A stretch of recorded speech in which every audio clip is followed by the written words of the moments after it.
This video shows you how to manage data files in an IBM Cloud Object Storage instance through the command line. First, you should look at the documentation for using the command line to connect to an IBM Cloud Object Storage instance. You'll find that at this URL. The documentation outlines how to install the command line interface and how to configure the CLI to use your Cloud Object Storage credentials, and how to perform basic operations such as listing, uploading, moving, copying, and deleting buckets and objects. So let's get started at the command line by installing the CLI using pip install AWS CLI. Great, it was installed successfully. The tool uses the S3 protocol to talk to the Cloud Object Storage, and the S3 protocol only supports HMAC, or hash-based message authentication code credentials for authentication. So you'll first need to generate HMAC credentials explicitly for your Cloud Object Storage instance. You can do that from your instance in IBM Cloud. On the Service Credentials tab, create new credentials. For the name, it makes sense to indicate these are HMAC credentials. Select Writer for the access role, and then select Auto Generate for the service ID. In the space for inline configuration parameters, add HMAC true in JSON format. Then click Add. You'll need the access key ID and secret access key to authenticate with the AWS CLI tool. Back at the command line, use the AWS configure command to provide your access key ID and secret access key.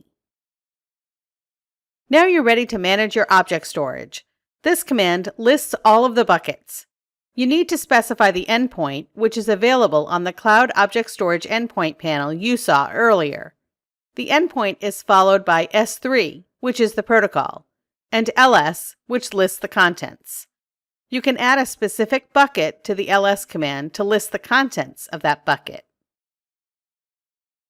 Use CP to upload the videoorders.csv file from a local folder to the Data Historian Parquet bucket. You can also use CP to copy that file from the Data Historian Parquet bucket to the Dimension Data bucket. Use MV to move that file from the Dimension Data bucket to the SQL Results bucket. And use RM to delete that file from the SQL Results bucket. Notice that you haven't yet seen how to create a bucket. That's a more complex operation which requires leveraging the API directly with S3 API rather than S3, and provides a standard JSON response.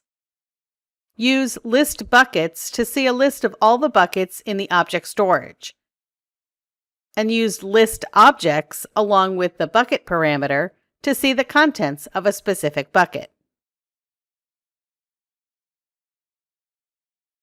And here's where you can use create bucket along with the bucket name. Use put object to upload a file to that new bucket. Then use list buckets again to see the new bucket. Follow that with list objects to see that the new bucket contains the uploaded file.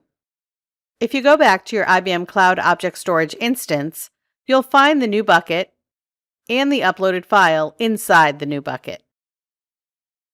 Now try the delete bucket option. You'll notice that you get an error trying to delete a bucket that's not empty. You first need to use delete object to remove the files. Then you can issue the delete bucket command. If you list the buckets once again, you'll see that the SBR bucket has been deleted. Lastly, the CLI tool could also create pre-signed URLs, which allows for public access to objects without needing to provide credentials. When you use the pre-sign option, you can use the expires parameter to set an expiration time in seconds for public access to that URL. Find more videos in the IBM Watson and Cloud Platform Learning Center.